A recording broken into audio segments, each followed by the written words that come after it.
Welcome to Finding Your Why, where entrepreneurs share stories of how they got started so that you can too.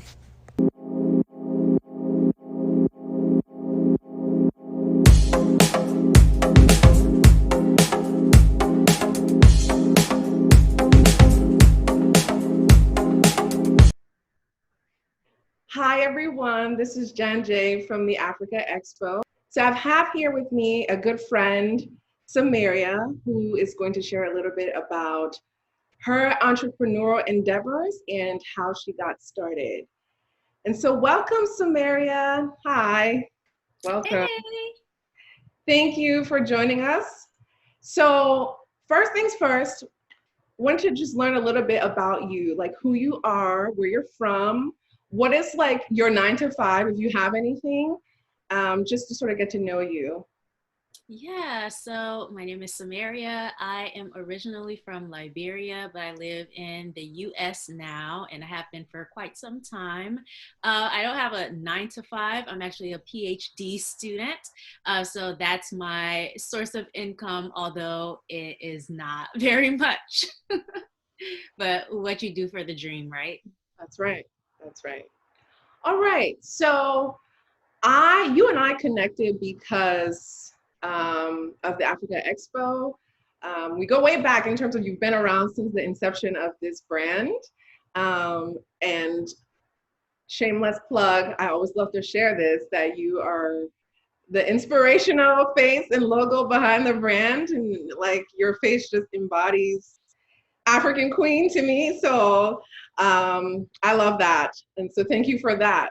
But since we started this journey with the Africa Expo, it's been amazing to see how you, just having proximity to you, that you also have started some really cool things to um, just sort of show your love for Africa. And it's really ironic that your name is the African PhD, and that's the brand that you're kind of building.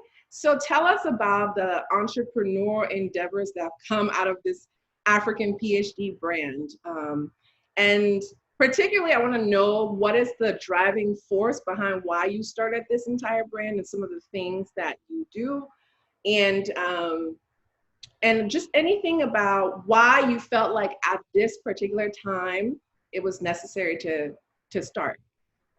Yeah, so first, thank you for making me the face of your brand. That is so insane to me. Like, that someone picked me, so I appreciate that. But yeah, so the African PhD, I initially started when I got accepted into my PhD program. And I decided that I wanted to document the journey as a PhD student and also share some things from my background, from my African culture. So that's what led to that name, the African PhD.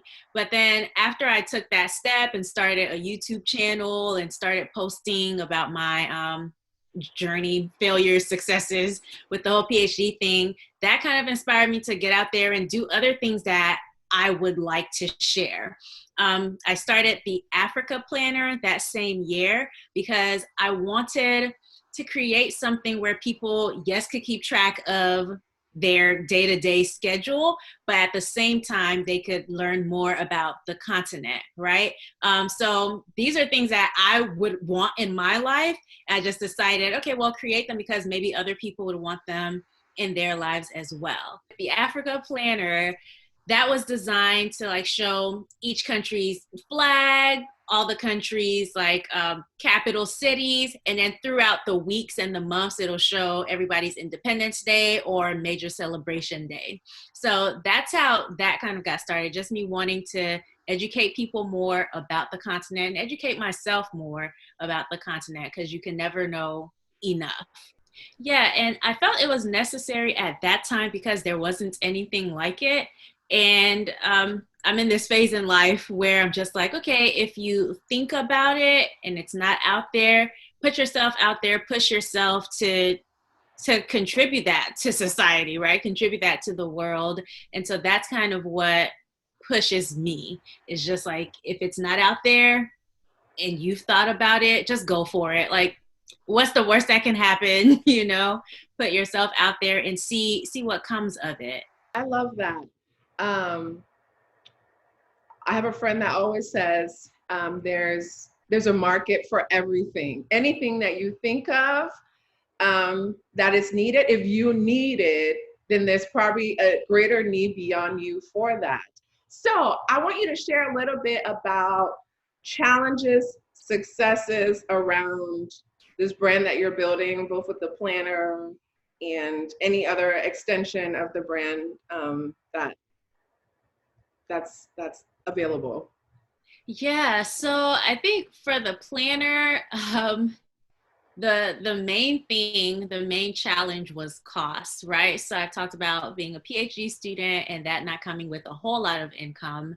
And so cost was a huge factor because you want to give something that's of quality, but also like quality sometimes costs money, and this is what we're lacking here, you know? So yeah, so that was a number one challenge, just figuring out, okay, how can I get something good into the hands of people and, you know, not fully like leave myself at a disadvantage. So that was a huge thing. And just finding, okay, different printing companies, maybe have this person create this, maybe do this on your own. Like, you know, it forces you to see what resources do I bring to the table that I can get done instead of outsourcing to somebody else. So yeah, and when you're new, like there's a whole planner community, like planners are they're a thing, you know, and feeling like, okay, I'm definitely an underdog because I don't know a whole lot about this community. I don't know a whole lot about planning except for that I need it. And I know like, you know, how I use planners and things like that. So yeah, just feeling at a disadvantage and not having the monetary resources to go big. I do have a hoodie and t-shirts that I sell, so merch.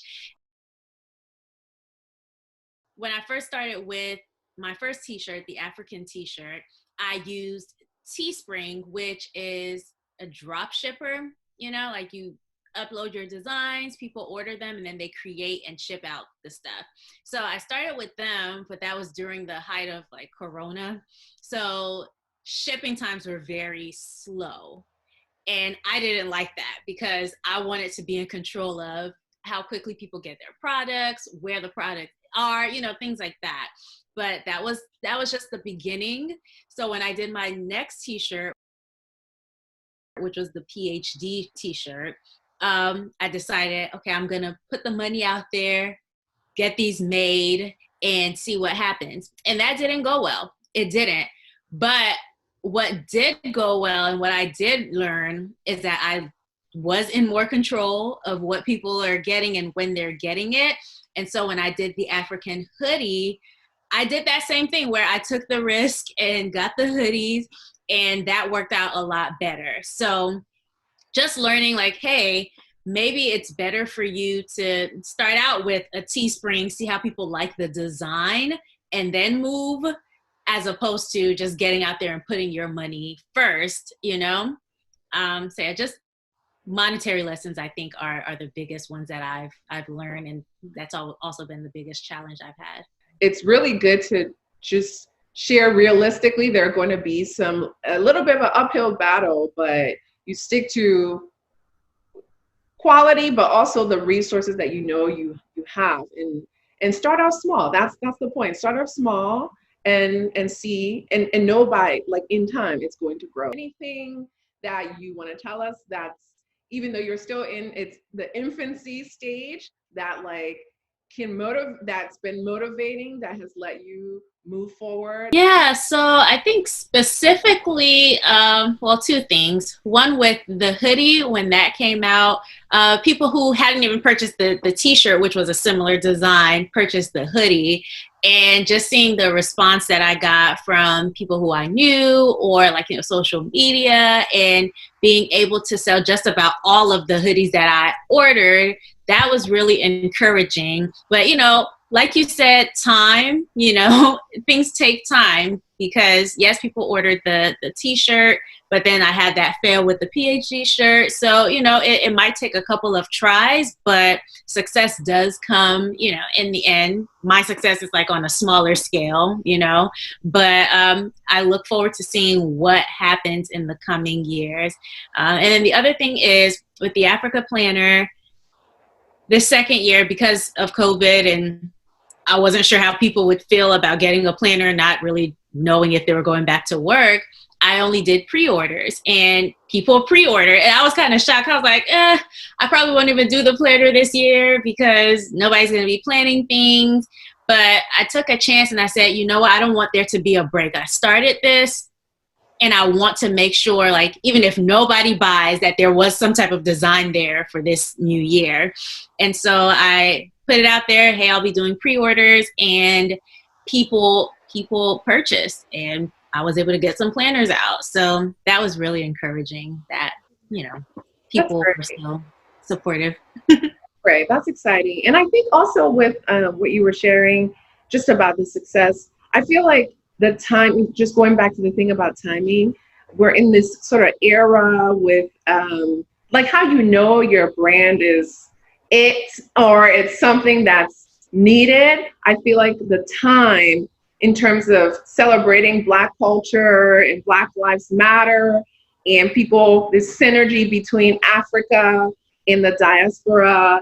And I just remember when you shared the very first photos of like the t-shirts and the hoodies, it was so exciting to just see that online. People were just celebrating that. We're like feeling so proud to be African and wanting to get all dressed up with that. And so I think timing and quality and persistence and all of those things, like when they come together, they really make the moment right. So that's really exciting. What advice do you have for someone who wants to get started but don't really have a footing? Like they have this idea, but they don't even know what's the first thing to do. What would be your advice? Yeah, so I liked when you said start small, because that's one thing that I would definitely advise of people. You talked about the pictures of my t-shirt, and then that was literally me with a tripod, like in my backyard, taking those pictures, and not knowing what response I would get. So yeah, start small, just start, because that can be the hardest thing. Like when we don't have stuff all the way together, we prevent ourselves from starting. And I understand, as someone who, I tell people I'm not a perfectionist, but I do value excellence, like that's like a step down from perfectionist. But you want to put excellent stuff out there, but just know that there's always room for improvement. And when you're starting off small, the people who are going to support you most are people who know you. Right. So understand that you have that cushion of time to perfect whatever it is that you have out there. So you have an audience. If you want to do it, people who know you are your biggest fans. So I appreciate that for sure. Yeah, I definitely agree. And then with like the whole audience thing, even seeing how things worked over the last year and a half of me trying this whole business thing out, it's inspired me to, like, this year pull back from, oh, I want more followers, I want more this, I want more that. And it's like, no, do you really want that? Or do you want like the connection with those people? Because that is, gonna endure past any social media platform of however many followers. Right. That's right. Thank you. I think those are lessons I'm learning as well. So it's really been helpful to have this conversation. So I want to finish off with just asking you what is in the works related to the African PhD brand? What do you have coming up? What can we look forward to? What do you got? Yeah, so the next thing that I have coming up is actually going to be on my YouTube platform, The African PhD. Feel free to subscribe, stop by, watch whatever videos I have up there. But on February 26th at 8 p.m. Eastern, I'm actually having this event called So Can We Talk About Assimilation? And it's a panel where we're going to show clips of this movie, The African Doctor, and just discuss how problematic sometimes it is when you're an African migrating into mostly white spaces, like all the problems that come with that. And so it should be a very interesting conversation. You can also follow me on Instagram. I have a few things coming this year that I just can't say yet, but at the African PhD on Instagram. And whenever I'm doing anything new, I usually post it on there for people to see. All right. Thank you, Samaria, the African PhD. It's been so fulfilling to have this conversation with you. And I hope you're inspired to find your why and know that if you just get started, people will be in your corner cheering you on. Thank you.